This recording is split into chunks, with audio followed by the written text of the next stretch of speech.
கிறிஸ்துவுக்குள் அன்பான கர்த்தருடைய பிள்ளைகளே, ஆண்டவராகிய இயேசு கிறிஸ்துவின் நாமத்தினாலே உங்களை வாழ்த்துகிறேன். கடந்த மே மாதம் முழுவதும் கர்த்தர் நமக்கு சுகம், பலன், ஜீவன், ஆரோக்கியத்தை கொடுத்து இந்த புதிய மாதம் ஜூன் மாதத்தை காண கிருபை செய்திருக்கிறார்.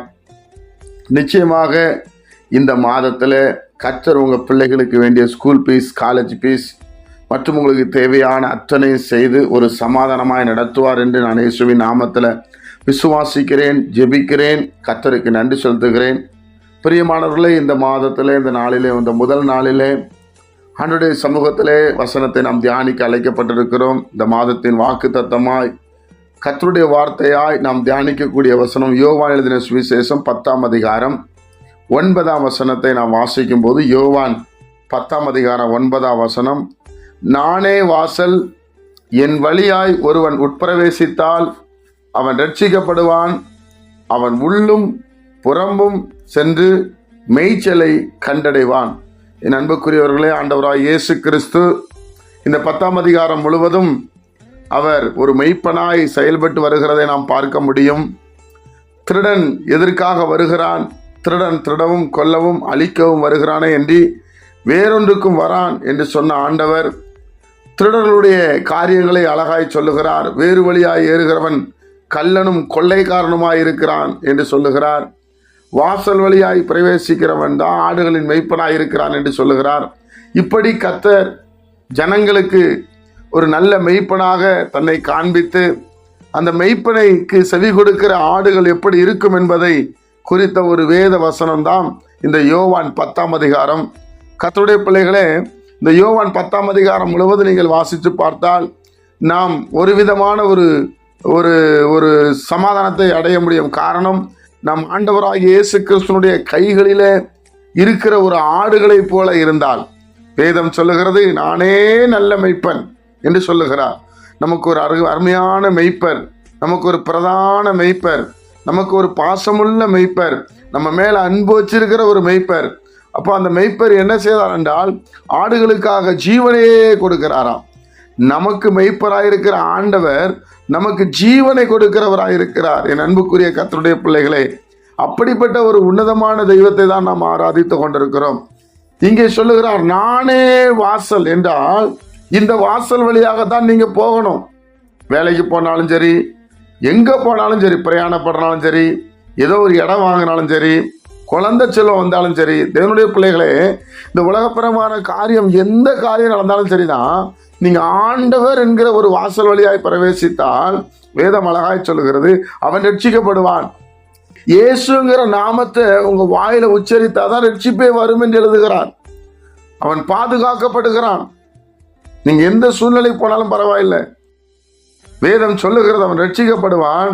அவன் உள்ளும் புறம்பும் சென்று மேய்ச்சலை கண்டடைவான். அவன் உள்ளமே பார்ப்பான், உள்ளும் புறம்பும், வெளியிலையும் சாட்சி, உள்ளேயும் சாட்சி.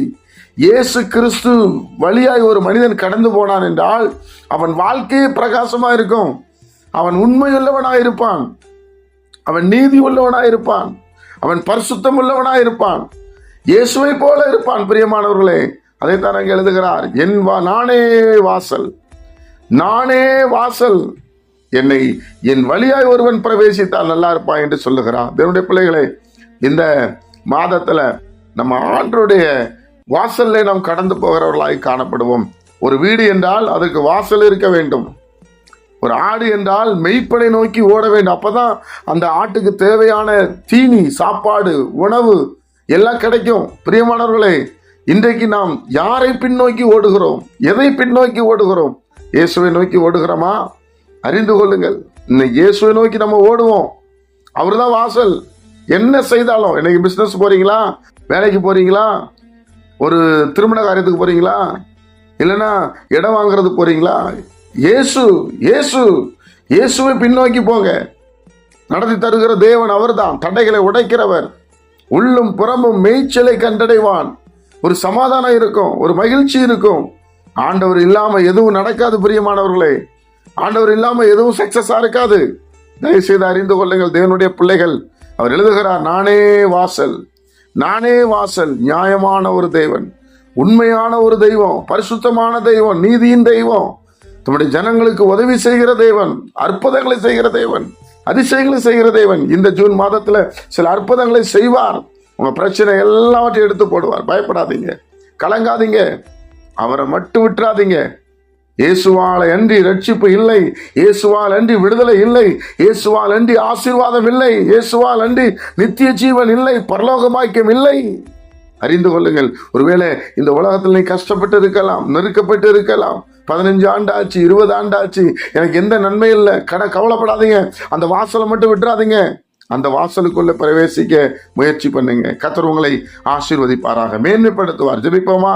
தேவனுடைய பிள்ளைகள் கண்களை மூடுவோம். பரிசுத்த பிதாவே, உம்முடைய குமாரன் இயேசுவின் நாமத்தில் நாங்கள் வருகிறோம். இந்த ஜூன் மாதத்திற்காக நன்றி சொல்லுகிறோம். ஆண்டவரே, இந்த நாள் வரை நீங்கள் நடத்தினீரப்பா. இந்த மாதத்துல தம்முடைய பிள்ளைகளுக்கு ஏராளமான தேவைகள் இருக்கிறது, ஏராளமான கமிட்மெண்ட்டுகள் இருக்கிறது. கர்த்தர் இறங்கும். ஆண்டவரே, நானே வாசல் என்று சொன்னீரே. உம்மிடத்துல பிள்ளைகள் வரும்போது வாசலை திறந்து பிள்ளைகளுக்கு உள்ளும் புறமும் மேய்ச்சலை கொடும். அவங்க தேவையான காரியங்களை சந்தியும். முடிக்கப்படாத இடங்கள் இந்த மாதத்துல முடிக்கப்படட்டும். பிள்ளைகளுக்கு நன்மையினால் நிரப்பபடி செபிக்கிறோம். ஆண்டவராய் இயேசு கிறிஸ்துவோட உயிர் திறந்த வல்லமை பொழுது இறங்கி வரட்டும். எல்லா கட்டுகளும் சாபங்களும் முறிக்கப்பட்டு போகட்டும். வியாதியின் கூர் விலகி போகட்டும். தேவையில்லாத ஆஸ்பத்திரி செலவுகள், பண விரயங்கள், போலீஸ் ஸ்டேஷன்கள், கோர்ட்டுகள் என்று பிள்ளைகள் நிற்காதபடி இந்த மாதம் முழுவதும் தேவ பிரசன்னத்தினால் நிரப்பபடி செபிக்கிறோம். ஆண்டவரே, கொள்ளைக்காரர் கையில அகப்படாதபடி ஆண்டவரே அப்பா, எந்த விதத்திலையும் ஆண்டவரே நம்ம விட்டு பின்வாங்குகிற எந்த காரியத்தை செய்யாதபடி கர்த்தர் எங்களை நடத்தும்படி நாங்கள் செபிக்கிறோம். இந்த நாள் எங்களுக்கு ஆசீர்வாதமாக இருக்கட்டும். பார்க்கிறவர்கள், பேசுகிறவர்கள் எல்லாவற்றிலும் ஆண்டவராய் இயேசுனுடைய பிரசன்னத்தை சுமந்து செல்லுகிறவராய் எங்களை மாற்றும். உடைய கடன் நன்மையினால் நிரப்பட்டும். இந்த மாதம் ₹1 கூட கடன் வாங்காதபடி நடக்க கர்த்தர் கிருபை செய்யும்படி நான் ஜெபிக்கிறேன். இயேசு கிறிஸ்துவின் நாமத்துல ஒரு தெய்வீக சமாதானங்களை ஆளுகை செய்யட்டும். இது அப்படியே செய்கிறதுக்காய் ஸ்தோத்திரம். கேட்கிற பிள்ளைகளை ஆசீர்வதியும். இயேசுவின் மூலம் பிதாவே, ஆமென்.